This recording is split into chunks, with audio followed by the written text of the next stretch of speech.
विद्यार्थियों, द्वितीय वर्ष भूगोल के विद्यार्थियों के लिए आज हम मानव प्रजातियों के बारे में अध्ययन करेंगे और उससे संबंधित एक महत्वपूर्ण सिद्धांत है प्रवास कटिबंध का सिद्धांत। उसका भी हम लोग अध्ययन करेंगे। तो जैसा कि आप लोगों को विदित है कि धरती के ऊपर अलग अलग भागों में रहने वाले जो लोग हैं उनकी जैविक विशेषताएं या खासियत वो अलग अलग होती हैं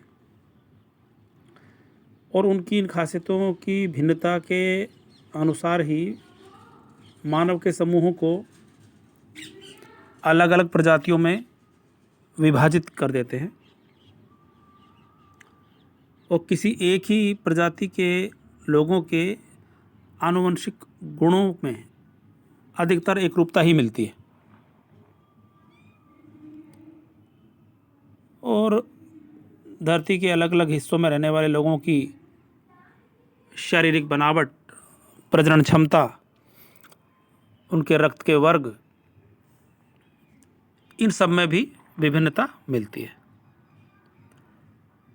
इन्हीं गुणों के आधार पर मानव को अलग अलग प्रजातियों में बांटा गया। अब सभी प्रजातियों की शारीरिक संरचना उसी के अंतर्गत अगर हम देखें तो वो समान होती है और इसके जो गुण हैं वो पीढ़ी दर पीढ़ी आगे हस्तांतरित होते रहते हैं, ट्रांसफ़र होते रहते हैं। अब सबसे पहले हम जानेंगे कि प्रजाति का अर्थ क्या है। तो विद्यार्थियों, प्रजाति शब्द का अंग्रेजी में जो तर्जुमा है, रूपांतरण है, वो है रेस, RACE, रेस। और प्रजाति के लिए रेस शब्द का इस्तेमाल सबसे पहले ई फॉक्स ने किया था। उन्होंने किताब लिखी थी बुक ऑफ मार्टायर्स, सन 1570 की ये बात है। इसमें उन्होंने एक ही प्रजाति से संबंधित लोगों में माना कि उनके रक्त जो है पूर्वजों के समान एक समान रहते हैं। फिर कुछ लोगों ने, विद्वानों ने बाद में प्रजाति को समान गुण, धर्म, भाषा के आधार पर भी परिभाषित कर दिया। और रेस शब्द, इसकी जो उत्पत्ति है वो इतालवी शब्द राज़ा से हुई है। इसका अर्थ है परिवार, वंश या नस्ल। इससे स्पष्ट है कि मानव वर्ग अपने लक्षणों में, शारीरिक लक्षणों में समानता रखता है। अलग अलग विद्वानों ने अलग अलग इसकी परिभाषाएं भी दी हैं। जैसे क्रोबर ने कहा है कि प्रजाति एक मान्य जैविक अवधारणा है।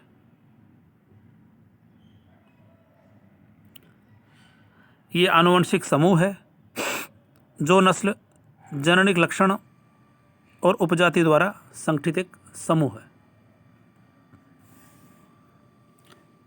प्रोफेसर ब्लाश के अनुसार अगर हम देखें तो उन्होंने इसके बारे में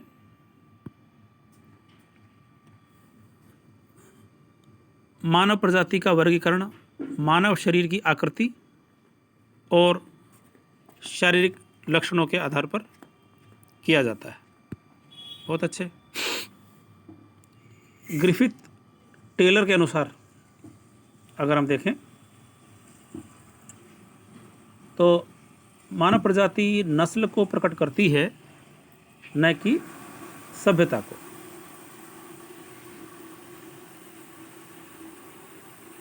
तो इस प्रकार से ये सभी विद्वानों के विचार। अगर भारत के समाजशास्त्री डॉक्टर मजुमदार इस बारे में क्या कहते हैं, यदि व्यक्तियों के समूह को समान शारीरिक लक्षणों के आधार पर अन्य समूहों से पृथक रूप में पहचाना जा सके तो इसका मतलब है कि वो एक प्रजाति है, उसको एक प्रजाति माना जा सकता है। अब हम देखेंगे मानव प्रजातियों के विकास के कारक कौन कौन से हैं। तो मानव की प्रजातियों का उद्भव कब और कैसे हुआ? तो मानव शास्त्री क्रोबर ने कहा है कि हम मानव प्रकारों को के बारे में बहुत कम जानते हैं, हमारा ज्ञान इसके बारे में अधूरा है, बहुत ज़्यादा हमारी जानकारी नहीं है। आगे चलकर उन्होंने ये भी कहा है कि अंतर प्रजातीय विवाह हो रहा है, प्राकृतिक चयन, प्राकृतिक पर्यावरण के जो तथ्य हैं वे सब प्रभावित करते हैं। मानव प्रजातियों के विकास में जो सहायक कारक हैं वे हैं स्थानांतरण की प्रवृत्ति, ग्रंथिरस का प्रभाव, तीसरा है जैविक परिवर्तन एवं छांट, जलवायु का परिवर्तन, पांचवा है प्रजातियों का मिश्रण, छठा है भौगोलिक और सामाजिक अलगाव। इस प्रकार से बहुत से कारक हैं जो मानव प्रजाति के विकास में अपनी भूमिका निभाते हैं। स्थानांतरण की जो प्रवृत्ति है वो भी मानव में रही है। अगर इसके बारे में हम जानें, एक जगह से दूसरी जगह जाना, शुरू से ही मानव एक स्थान से दूसरे स्थान तक जाता रहा है। ग्रिफिथ टेलर ने कहा है जिस मानव प्रजाति का उद्भव सबसे पहले हुआ था वे दूसरे क्षेत्रों में चले गए, यानी वे अपने मूल स्थान पर नहीं रहे। बिल्कुल सही। और उनके शारीरिक लक्षणों में भी परिवर्तन हो गया, एक स्थान से दूसरी जगह जाने पर।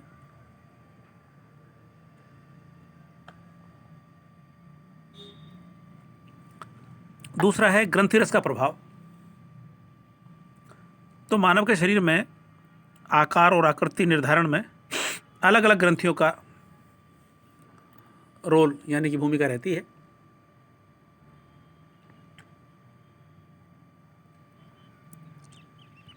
और इस बारे में विद्वानों ने अपने विचार भी प्रस्तुत किए हैं। ग्रंथिरस के जो प्रभाव उसके बारे में आर्थर कीथ ने 1922 में कहा था कि समस्त मानव प्रजातियां इनका उत्पत्ति क्षेत्र एक ही है और ये सभी एक ही पितरों की संतान हैं।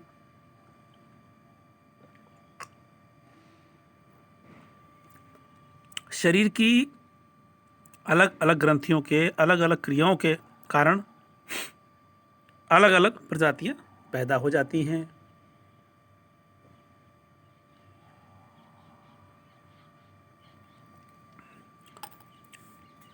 मानव के शरीर में पीयूष,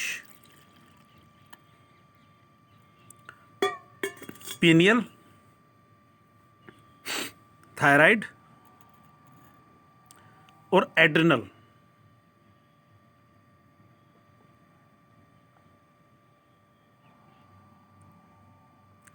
ये सब ग्रंथियां श्रावित रस के बारे में महत्वपूर्ण स्थान रखती हैं।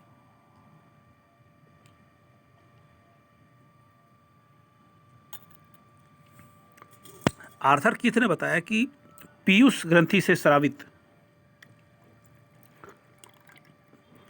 रस के असाधारण विकास से ठुड्डी, आँख और नाक की भौहों का विकास अधिक हो जाता है। एड्रिनल ग्रंथि के स्रावित रस का सीधा प्रभाव मानव की त्वचा के रंग पर पड़ता है।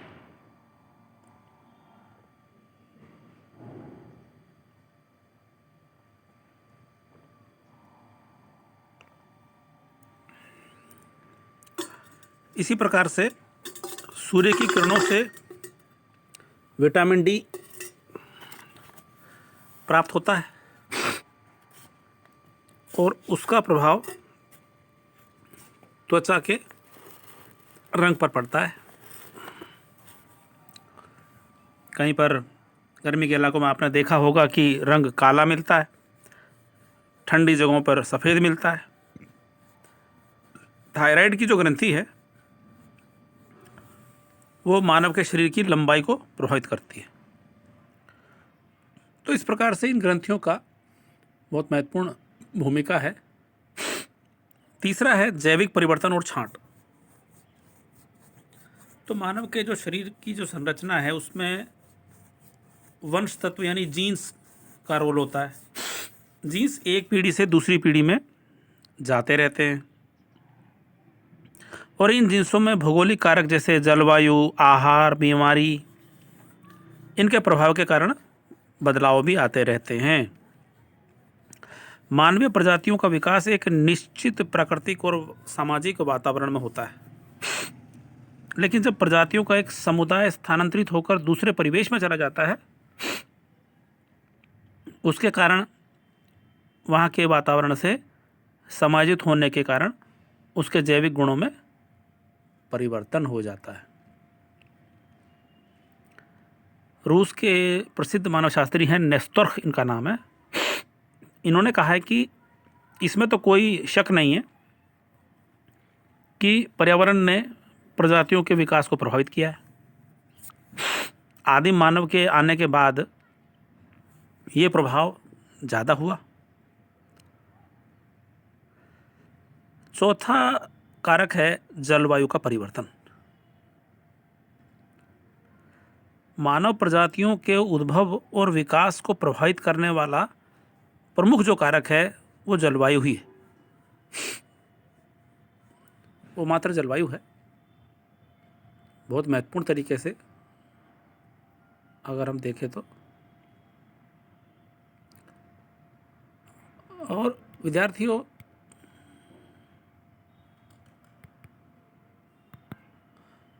इस प्रसंग में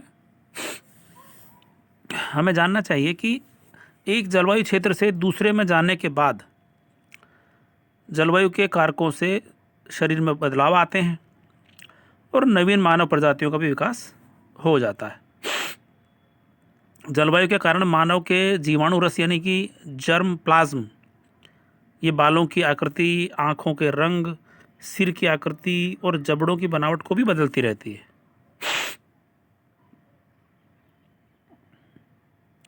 पांचवा कारक है प्रजातियों का मिश्रण। जब एक प्रजाति किसी आक्रमण या अन्य कारणों से दूसरी जगह चली जाती है, अपनी जगह छोड़कर दूसरी जगह चली जाती है, तो वहाँ के जो निर्वासित जो प्रजाति है उनके साथ शारीरिक संबंध स्थापित होने से एक नवीन प्रजाति बन जाती है। इन नवीन प्रजाति के लोगों में दोनों प्रजातियों के गुण दिखाई देते हैं। ये बहुत हैरानी की बात नहीं है। बहुत से क्षेत्रों में हम इसको बहुत आसानी से देख भी सकते हैं कि ऐसा हुआ है।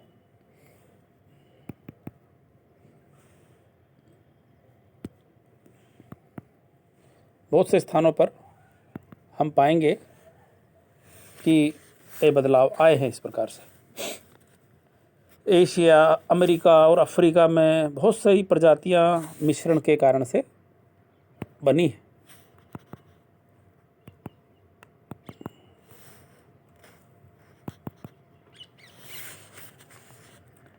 जैसे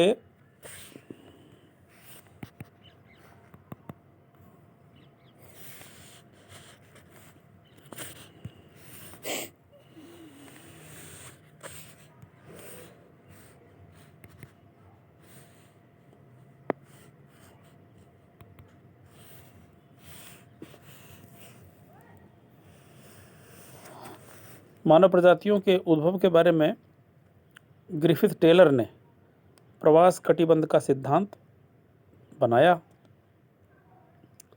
और ग्रिफिथ टेलर ने अपने इस सिद्धांत के आधार पर बताया कि मानव प्रजातियों की उत्पत्ति और विश्व के अलग अलग भागों में उसके वितरण और विकास, इन सब तथ्यों पर उन्होंने प्रकाश डाला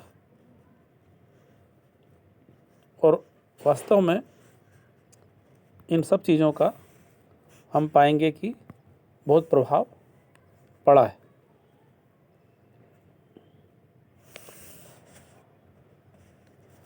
अब जैसे दक्षिण अमेरिका में निग्रो और श्वेत व्यक्तियों के संबंध यानी विवाह वगैरह से जो संतति पैदा हुई उसे मुलाटो कहते हैं। इंडियन और यूरोपीय लोगों के संबंधों से जो संतति पैदा हुई उसको मेस्टीजो कहते हैं और नीग्रो और इंडियन, इन लोगों के मिश्रण से जो बने उनको जम्बो कहते हैं, जैम्बो। तो ये बिल्कुल नई प्रकार की प्रजातियां निकल करके आई क्योंकि सम्मेलन हुआ। छठा कारक जो है विद्यार्थियों वो भौगोलिक और सामाजिक अलगाव का है। तो पहले के ज़माने में आप जानते हैं आबादी बहुत कम थी और अलग अलग बिखरे हुए भागों में रहती थी और पहाड़, पर्वत, जंगल, दुर्गम स्थल, ये सब भौगोलिक बाधाएं थी। मानव आसानी से एक जगह से दूसरी जगह नहीं जा सकता था, बहुत मुश्किल काम होता था। ये सब अवरोध थे और इनके कारण से सामाजिक लक्षणों में भी बहुत ज़्यादा भेद मिलता था, यानी फ़र्क मिलता था। तो इस प्रकार से ये सब कारक हैं जो प्रभावित करते हैं मानव के प्रजाति के विकास को। अब हम अगर डिटेल में जानें तो जो सिद्धांत है, बड़ा महत्वपूर्ण सिद्धांत इसके बारे में, वो ग्रिफिथ टेलर का सिद्धांत है प्रवास कटिबंध सिद्धांत। प्रवास कटिबंध सिद्धांत। अब ग्रिफिथ टेलर ने मानव प्रजातियों के उद्भव और विकास के बारे में अपने ये सिद्धांत जो है माइग्रेशन जोन थ्योरी, इसका प्रतिपादन 1919 में कर दिया और इसको कटिबंध और स्तर सिद्धांत भी कहते हैं यानी जोन एंड स्ट्राटा थ्योरी। इसमें टेलर ने जलवायु के चक्र और विकासवाद के सिद्धांतों पर प्रकाश डाला है। चार्ल्स डार्विन द्वारा प्रतिपादित जीवों के विकासवादी सिद्धांत का ग्रिफिथ टेलर पर बहुत प्रभाव पड़ा है। टेलर की ये मान्यता थी कि अलग अलग मानव प्रजातियों की उत्पत्ति महाहिम युग से पहले ही हो चुकी थी और ये जो प्रजातियों का उद्गम स्थल एशिया महाद्वीप का मध्यवर्ती भाग है, यानी एशिया के मध्य में। अब टेलर ने अपने सिद्धांत की व्याख्या क्षेत्र और उत्पत्ति समय को ध्यान में रखा और प्रवास कटिबंध सिद्धांत की व्याख्या इन बातों पर ध्यान देते हुए की। नंबर 1, एशिया महाद्वीप को टेलर ने विश्व में एक केंद्रीय महाद्वीप के रूप में माना और ऑस्ट्रेलिया, अमेरिका और यूरो अफ्रीका को प्रायद्वीप के रूप में वर्णित किया। दूसरा है कि टेलर ने अपने सिद्धांत में कहा कि पृथ्वी पर हर प्रायद्वीप में स्थित जातियां जातीय कटिबंधों के रूप में मिलती हैं।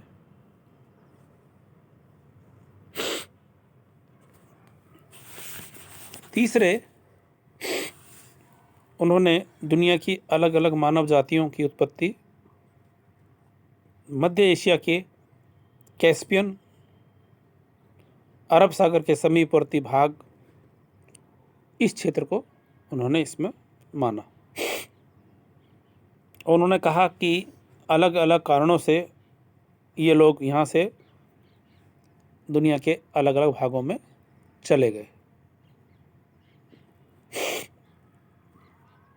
सबसे पहले इस भाग में निग्रिटो जाति उत्पत्ति हुई। निग्रिटो के बाद विकसित होने वाली नीग्रो प्रजाति ने निग्रिटो जाति को मध्य एशिया से बाहर निकाल दिया। अतः निग्रिटो महाद्वीप के चारों ओर स्थानांतरित हो गई और बाहरी किनारों पर रहने के कारण ये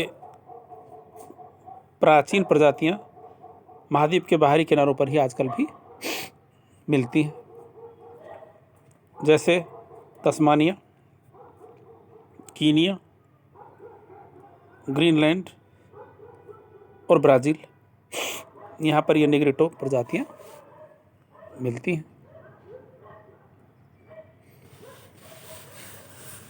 तो ये सब इसी प्रकार से 5वें नंबर पर टेलर के सिद्धांत को इस कारण भी बल मिला कि आदिम प्रजातियाँ उन क्षेत्रों में निवास करती हैं जहाँ उनका उद्भव ही नहीं हुआ, बल्कि वे दूसरे प्रदेशों से स्थानांतरित होकर के यहाँ आई हैं। इस प्रकार इस सिद्धांत का आधार हमने आज की इस कक्षा में तैयार कर लिया है और अगली कक्षा में विस्तार से इस सिद्धांत को जानेंगे।